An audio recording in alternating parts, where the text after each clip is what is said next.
Now we will start this new topic, that is transfer of heat.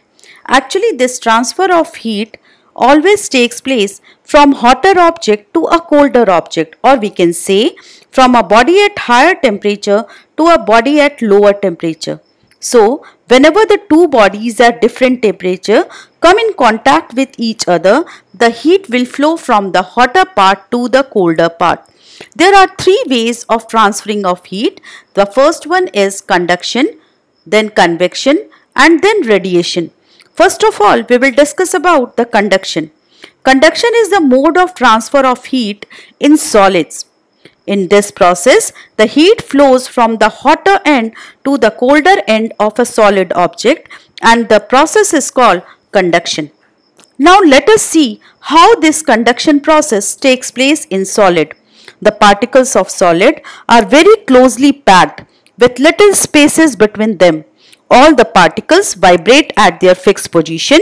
When the material is heated, the particle starts vibrating and bang into the particles next to them. Thus the heat is carried from one particle to the another just like a relay race, and so the heat is transferred from the hotter part to the colder part.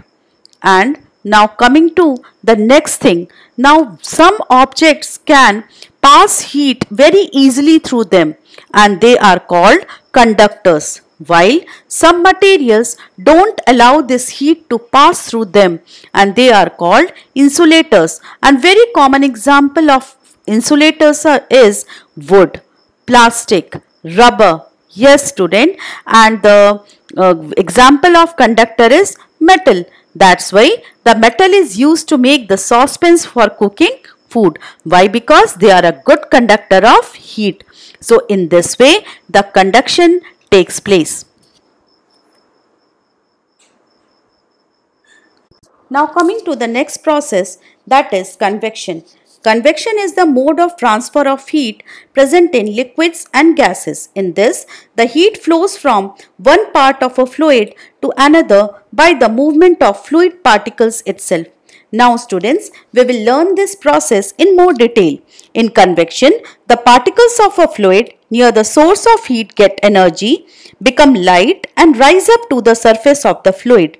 Their space is occupied by the colder particles at the bottom from the sides. In this way, a fountain-like circulation pattern is developed, and this is called convection current. It means the particles which are present in the fluid nearer to the flame, they will become hotter and will become lighter and will rises up, and the particles which are on the upper surface of the fluid, means it may be water or it may be liquid or it may be gases. So the colder particles are heavier one, so they will come down. So you can see a circulation pattern in the fluid in the case of liquid, because the colder particle will come down to take the space which is being left by the this warm particles, which become lighter and rises up, and in this way the convection current develops. Now we will discuss about some of the convection currents in nature.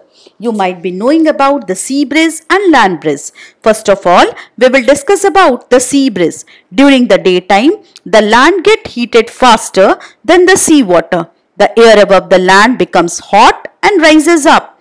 The cool air from the sea rushes toward the land to occupy the space left by the hot air. The convection current from the sea to the land causes sea breeze.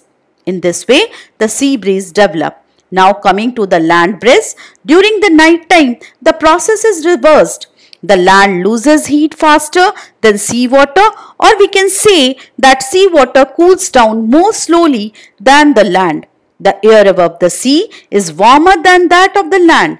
Thus, the warm air above the sea rises upward. The cool air from the land rushes toward the sea to occupy the space created, and the convection current from the land to the sea creates land breeze. This phenomenon of sea and land breeze makes the climate of the coastal areas mild and pleasant.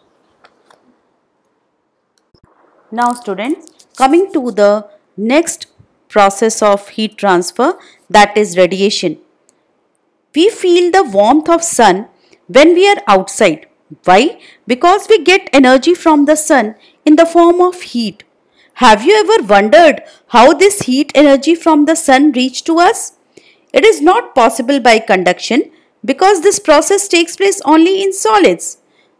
Also, the convection process is not possible because there is no medium in some parts of the space between the earth and the sun.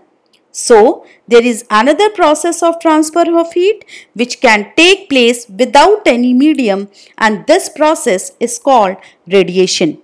So, the mode of transfer of heat from the distant sources in the environment without requiring any medium or contact is called radiation. In this process, heat flows in the form of waves. So, we can also define radiation as the spread or flow of heat in the form of heat waves. Then, coming to the one figure which is given in this slide, that man is holding a container and he is boiling the water. He is boiling the water.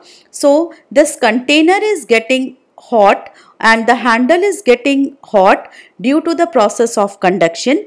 This liquid is becoming hot due to the process of convection, and the heat which is coming on the side of this flame is due to the process of radiation. And in this and in another figure, you can see how the sun heat reaches to the earth by the process of radiation. Now, one thing I want to add, when this radiation falls on any object, the part of it gets reflected and a part is absorbed and some part of it may be transmitted also. So, the temperature of object increases and it becomes hot due to the absorbed part of the radiation. But the amount of heat absorbed by different object is different. Like that, the darker object absorb more amount of heat in comparison to the lighter clothes. So, we prefer dark color clothes during the winter season because they will absorb more heat from the surrounding during the daytime and we will feel warmer. And during the summer season, we wear light color clothes because they reflect most of the heat falling on them. But students, that these dark color clothes are good radiators also. Now coming to the next point, that is wool. Wool is a poor conductor of heat. Why? Because small pores are present on the wool surface and the air is trapped between the wool fibers that prevent the flow of heat from our body to the cold surrounding and we feel warm. So, we prefer to wear the woolen clothes during the winter season. Thank you, students.